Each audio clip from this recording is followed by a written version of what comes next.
அன்பர்களே, இன்று ஒரு பதிவில் நாம் காண இருப்பது, இன்றைக்கு வீரபாண்டிய கட்டபொம்மன் மற்றும் வீரமங்கை வேலுநாச்சியார் அவர்களுக்கு பிறந்த நாள். இது நம்மளுடைய ஆன்மீக சேனலாக இருந்தாலும் இன்றைக்கு சில முக்கியமான நபர்களை பற்றிலாம் நம்ம தெரிஞ்சுக்கணும். அவங்களுடைய ஆன்மீக தொண்டு, அவர்கள் சார்ந்தவர்களுடைய ஆன்மீக தொண்டை பற்றி நம்ம தெரிஞ்சுக்கணும். ஏன்னா வெறுமனவே ஒரு ஆன்மீக யூடியூப் சேனலாக இருந்தால் கூட கோவிலுக்கு போங்க, விளக்கேற்று, அபிஷேகம், பூஜைன்னு நம்ம சொல்லிகிட்டே இருக்கக்கூடாது. கோவிலுங்கிறது நம்ம ஆன்மீகம்ங்கிறது எல்லா நல்ல விஷயங்களையும் தெரிந்து கொள்வது தான் ஆன்மீகம்.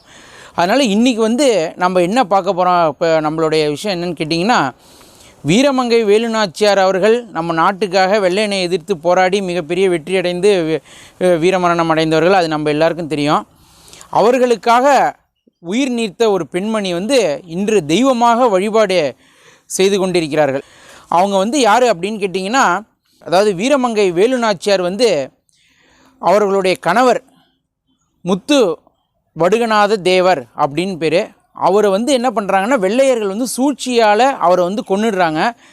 அப்போது அவரை பார்க்க வராங்க வேலுநாச்சியார் அம்மா, மருதிருவர்களோடு சேர்ந்து வராங்க. அப்போ அவரை பார்த்துட்டு அவங்க திரும்பி போகும் பொழுது அவங்கள எப்படியாவது மடக்கி பிடித்து வேலுநாச்சியாரை கொல்லணும் அப்படிங்கிறது வெள்ளையர்களுடைய திட்டமாக இருக்குது. அதுக்காக அவங்கள பின்தொடர்ந்து வந்துகிட்டே இருக்காங்க. அப்போது என்ன பண்ணுறாங்கன்னா, ஒரு காட்டுக்குள்ளே போய் அவங்க ஒரு இடத்துக்கு அப்படியே திரும்பி போயிடுறாங்க.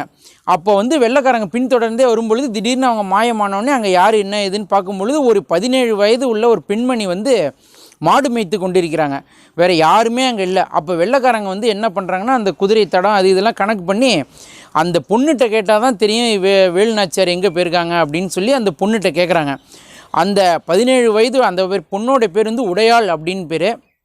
அவங்க எங்கேயுமே போல் யாருமே வரல அப்படின்னு சொல்கிறாங்க. வெள்ளைக்காரர்கள் எவ்வளவோ சாதாரணமாக கேட்குறாங்க, மிரட்டி கேட்குறாங்க, எல்லாம் பண்ணுறாங்க. அவங்க சொல்லவே இல்லை. வேலுநாச்சியாரை அவங்க போன இடத்த பற்றி அவங்க சொல்லவே இல்லை, அந்த வழியை காமிக்கவே இல்லை. அப்படி இருக்கும் பொழுது வெள்ளைக்காரர் ஒரு கட்டத்தில் கோபம் அடைந்து தன்னுடைய வாளை எடுத்து, கத்தி அவர் வச்சுருந்துருக்கார், அதை எடுத்து அவங்கள வெட்டிடுறார் அந்த இடத்துலையே. அப்படி வெட்டும் பொழுது கூட அவங்க உயிர் போகிற சமயத்தில் கூட சொல்லலை. அதுக்கப்புறம் இன்னொரு தடவை வெட்டி அவங்கள கொன்னுடுறாங்க. அப்படி கொன்று முடித்ததுக்கப்புறம் வேலுநாச்சியார் அங்கே வேறு இடத்துக்கு போயிடுறாங்க. பல 7-8 ஆண்டுகளுக்கு பின்னாடி மீண்டும் வேலுநாச்சியார் வெள்ளையனை எதிர்த்து போராடி சிவகங்கையை மீட்டு எடுத்து ஜெயிச்சதுக்கு அப்புறமா அவங்க நேராக இந்த இடத்துக்கு வராங்க. இந்த உடையாள் அப்படிங்கிற அந்த பெண்மணி இறந்த இடத்துக்கு அங்கே வீரக்கல் அப்படின்னு ஒன்று நட்டு என்ன பண்ணுறாங்க அப்படின்னா, தன்னுடைய ராஜ பரம்பரை மட்டுமே அணியக்கூடிய அந்த வைர பதக்கம் ஒன்று இருந்திருக்கு. அதை எடுத்து தன்னுடைய முதல் அணிகலனா அந்த அம்பாளுக்கு அவங்கள காளியம்மனாக முதல்ல வேலுநாச்சியாரே வழிபடுறாங்க. அந்த வீரக்கல்லுக்கு சாத்தி அம்மனாக வழிபடுறாங்க. அதுக்கப்புறமா அன்றிலேருந்து இது பல 100, 200, 300 ஆண்டுகளுக்கு முன்னாடி நடந்த கதை வரலாறு.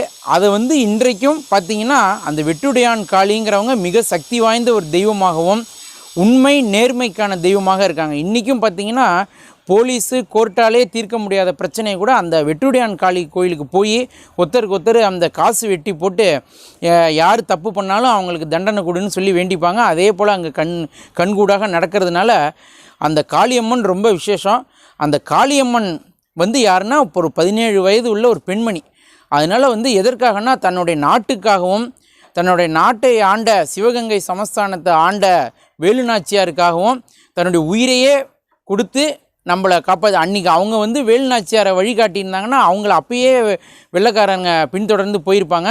வேலுநாச்சியார் மீண்டும் சிவகங்கையை மீட்டு எடுத்திருக்க மாட்டாங்க. அதனால் ஒரு மிகப்பெரிய வழிபாட்டு தெய்வமாக அந்த வெட்டுடையான் காளி விளங்குகிறாள். அவங்கள பற்றின தகவலை தெரிவிக்கணுங்கிறதுனால இன்றைக்கு சொன்னோம். நல்லதையே நினைப்போம், நல்லதையே செய்வோம், நல்லதே நடக்கும். எல்லாம் நன்மைக்கு.